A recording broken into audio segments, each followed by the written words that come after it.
मीराबाई भक्तिकाल की एक ऐसी संत हैं जिनका सब कुछ कृष्ण के लिए समर्पित था। यहाँ तक कि कृष्ण को ही वह अपना पति मान बैठी थीं। भक्ति की ऐसी चरम अवस्था कम ही देखने को मिलती है। आइए जानें मीराबाई के जीवन की कुछ रोचक बातें। मीराबाई के बालमन में कृष्ण की ऐसी छवि बसी थी कि किशोरावस्था से लेकर मृत्यु तक उन्होंने कृष्ण को ही अपना सब कुछ माना। जोधपुर के राठौड़ रतन सिंह जी की इकलौती पुत्री मीराबाई का जन्म 16वीं शताब्दी में हुआ था। बचपन से ही वह कृष्ण भक्ति में रम गई थीं। मीराबाई के बचपन में हुई एक घटना की वजह से उनका कृष्ण प्रेम अपनी चरम अवस्था तक पहुंचा। एक दिन उनके पड़ोस में किसी बड़े आदमी के यहाँ बारात आई। सभी औरतें छत पर खड़ी होकर बारात देख रही थीं। मीरा भी बारात देखने लगी। बारात को देख मीरा ने अपनी माता से पूछा कि मेरा दूल्हा कौन है। इस पर उनकी माता ने कृष्ण की मूर्ति की ओर इशारा करके कह दिया कि यही तुम्हारे दूल्हा हैं। बस यह बात मीरा के बालमन में एक गांठ की तरह बंध गई। बाद में मीराबाई की शादी महाराणा सांगा के पुत्र भोजराज, जो आगे चलकर महाराणा कुंभा कहलाए, से कर दी गई। मीरा ने गुरु के बारे में कहा है कि बिना गुरु धारण किए भक्ति नहीं होती। भक्तिपूर्ण इंसान ही प्रभु प्राप्ति का भेद बता सकता है। वही सच्चा गुरु है। स्वयं मीरा के पद से पता चलता है कि उनके गुरु रैदास थे। इस शादी के लिए पहले तो मीराबाई ने मना कर दिया, लेकिन जोर देने पर वह फूट फूट कर रोने लगी। शादी के बाद विदाई के समय वे कृष्ण की वही मूर्ति अपने साथ ले गईं, जिसे उनकी माता ने उनका दूल्हा बताया था। ससुराल में अपने घरेलू कामकाज निपटाने के बाद मीरा रोज कृष्ण के मंदिर चली जाती और कृष्ण की पूजा करती, उनकी मूर्ति के सामने गाती और नृत्य करती। उनके ससुराल वाले तुलजा भवानी यानी दुर्गा को कुलदेवी मानते थे। जब मीरा ने कुलदेवी की पूजा करने से इनकार कर दिया तो परिवार वालों ने उनकी श्रद्धा भक्ति को मंजूरी नहीं दी। मीराबाई की ननद उदाबाई ने उन्हें बदनाम करने के लिए उनके खिलाफ एक साजिश रची। उसने राणा से कहा कि मीरा का किसी के साथ गुप्त प्रेम है और उसने मीरा को मंदिर में अपने प्रेमी से बात करते देखा है। राणा कुंभा अपनी बहन के साथ आधी रात को मंदिर गया। वह मंदिर का दरवाजा तोड़कर अंदर पहुंचा और देखा कि मीरा अकेले ही कृष्ण की मूर्ति के सामने परम आनंद की अवस्था में बैठी मूर्ति से बातें कर रही थीं और मस्ती में गा रही थीं। राणा मीरा पर चिल्लाया, मीरा, तुम जिस प्रेमी से अभी बातें कर रही हो उसे मेरे सामने लाओ। मीरा ने जवाब दिया, वह सामने बैठा है, मेरा स्वामी नैनचोर, जिसने मेरा दिल चुराया है। और वह समाधि में चली गई। इस घटना से राणा कुंभा का दिल टूट गया, लेकिन फिर भी उसने एक अच्छे पति की भूमिका निभाई और मरते दम तक मीरा का साथ दिया। हालांकि मीरा को राजगद्दी की कोई चाह नहीं थी, फिर भी राणा के संबंधी मीरा को कई तरीकों से सताने लगे। कृष्ण के प्रति मीरा का प्रेम शुरुआत में बेहद निजी था, लेकिन बाद में कभी कभी मीरा के मन में प्रेमानंद इतना उमड़ पड़ता था कि वह आम लोगों के सामने और धार्मिक उत्सवों में नाचने गाने लगती थीं। वे रात में चुपचाप चित्तौड़ के किले से निकल जाती थीं और नगर में चल रहे सत्संग में हिस्सा लेती थीं।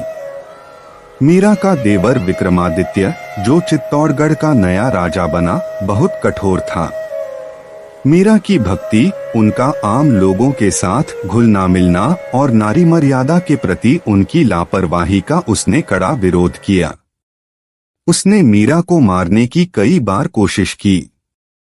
विवाह का मतलब यही है कि आप एक इंसान के लिए अपनी हर चीज समर्पित कर दें, अपना शरीर, अपना मन और अपनी भावनाएं।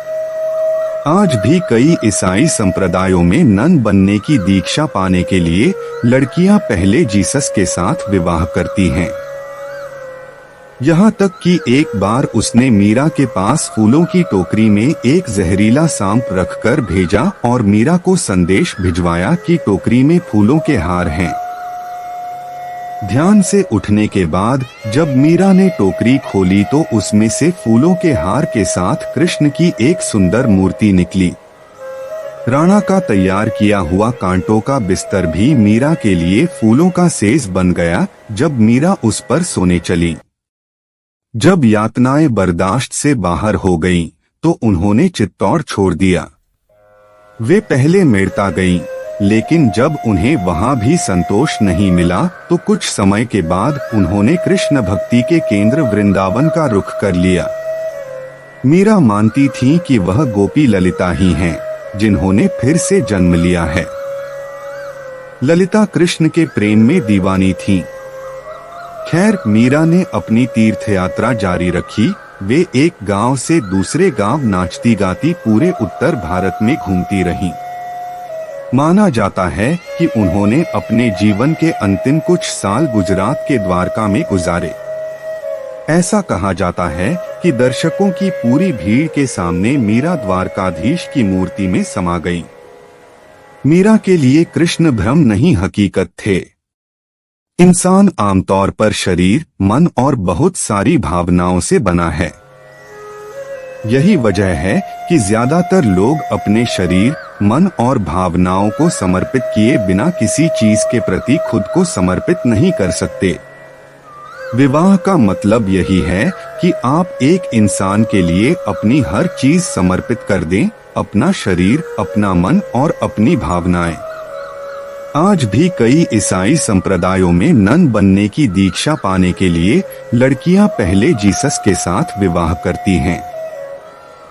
कुछ लोगों के लिए यह समर्पण शरीर, मन और भावनाओं के परे एक ऐसे धरातल पर पहुंच गया जो बिल्कुल अलग था, जहां यह उनके लिए परम सत्य बन गया था। ऐसे लोगों में से एक मीराबाई थीं, जो कृष्ण को अपना पति मानती थीं। कृष्ण को लेकर मीरा इतनी दीवानी थीं कि महज 8 साल की उम्र में मन ही मन उन्होंने कृष्ण से विवाह कर लिया। उनके भावों की तीव्रता इतनी गहन थी कि कृष्ण उनके लिए सच्चाई बन गए। यह मीरा के लिए कोई मतिभ्रम नहीं था, यह एक सच्चाई थी कि कृष्ण उनके साथ उठते बैठते थे, घूमते थे। ऐसे में मीरा के पति को उनके साथ दिक्कत होने लगी, क्योंकि वह हमेशा अपने दिव्य प्रेमी के साथ रहती।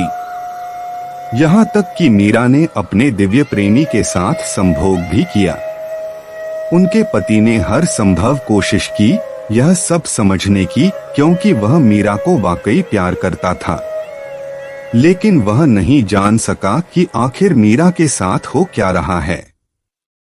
दरअसल मीरा जिस स्थिति से गुजर रही थीं और उनके साथ जो भी हो रहा था वह बहुत वास्तविक लगता था, लेकिन उनके पति को कुछ भी नजर नहीं आता था। वह इतना निराश हो गया कि एक दिन उसने खुद को नीले रंग से पोत लिया। कृष्ण की तरह के पोशाक पहनकर मीरा के पास आया। दुर्भाग्य से उसने गलत तरह के रंग का इस्तेमाल कर लिया, जिसकी वजह से उसे एलर्जी हो गई और शरीर पर चकत्ते निकल आए। मीरा के इर्द गिर्द के लोग शुरुआत में बड़े चकराए कि आखिर मीरा का क्या करें। बाद में जब कृष्ण के प्रति मीरा का प्रेम अपनी चरम ऊंचाइयों तक पहुंच गया, तब लोगों को यह समझ आया कि वे कोई असाधारण औरत हैं। लोग उनका आदर करने लगे, यह देखकर कि वे ऐसी चीजें कर सकती हैं जो कोई और नहीं कर सकता। उनके आसपास भीड़ इकट्ठी होने लगी। मीरा ने जवाब दिया, वह सामने बैठा है, मेरा स्वामी नैनचोर, जिसने मेरा दिल चुराया है। और वह समाधि में चली गई। पति के मरने के बाद मीरा पर व्यभिचार का आरोप लगाया गया।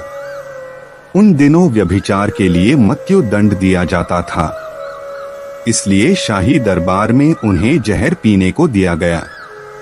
उन्होंने कृष्ण को याद किया और जहर पीकर वहां से चल दी।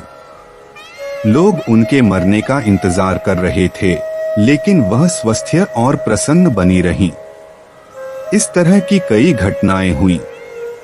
दरअसल भक्ति ऐसी चीज है जो व्यक्ति को खुद से भी खाली कर देती है।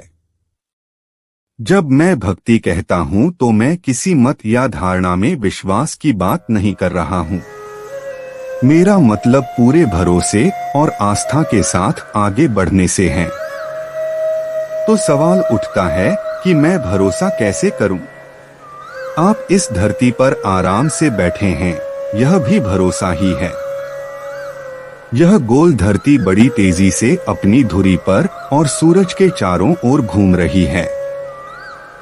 मान लीजिए अचानक यह धरती माता उल्टी दिशा में घूमने का फैसला कर ले, तो हो सकता है कि आप जहां बैठे हैं वहां से छिटक कर कहीं और चले जाएं।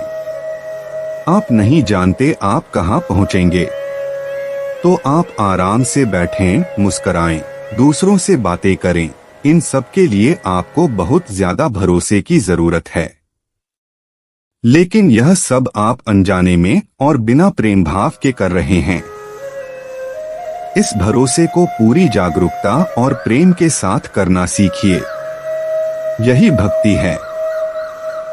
यह सृष्टि जैसी है उस पर वैसे ही भरोसा करते हुए अगर आपने जागरूकता और प्रेम के साथ यहाँ बैठना सीख लिया तो यही भक्ति है। भक्ति कोई मत या मान्यता नहीं है। भक्ति इस अस्तित्व में होने का सबसे खूबसूरत तरीका है। जीव गोसाई वृंदावन में वैष्णव संप्रदाय के मुखिया थे। मीरा जीव गोसाई के दर्शन करना चाहती थीं, लेकिन उन्होंने मीरा से मिलने से मना कर दिया। उन्होंने मीरा को संदेशा भिजवाया कि वह किसी औरत को अपने सामने आने की इजाजत नहीं देंगे। मीराबाई ने इसके जवाब में अपना संदेश भिजवाया कि वृंदावन में हर कोई औरत है। अगर यहाँ कोई पुरुष है तो केवल गिरिधर गोपाल। आज मुझे पता चला कि वृंदावन में कृष्ण के अलावा कोई और पुरुष भी है। इस जवाब से जीव गोसाई बहुत शर्मिंदा हुए। वह फौरन मीरा से मिलने गए और उन्हें भरपूर सम्मान दिया। मीरा ने गुरु के बारे में कहा है कि बिना गुरु धारण किए भक्ति नहीं होती। भक्तिपूर्ण इंसान ही प्रभु प्राप्ति का भेद बता सकता है। वही सच्चा गुरु है। स्वयं मीरा के पद से पता चलता है कि उनके गुरु रैदास थे। नहीं मैं पीहर सासरे, नहीं पियाजीरी साथ। मीरा ने गोविंद मिलिया जी, गुरु मिलिया रैदास।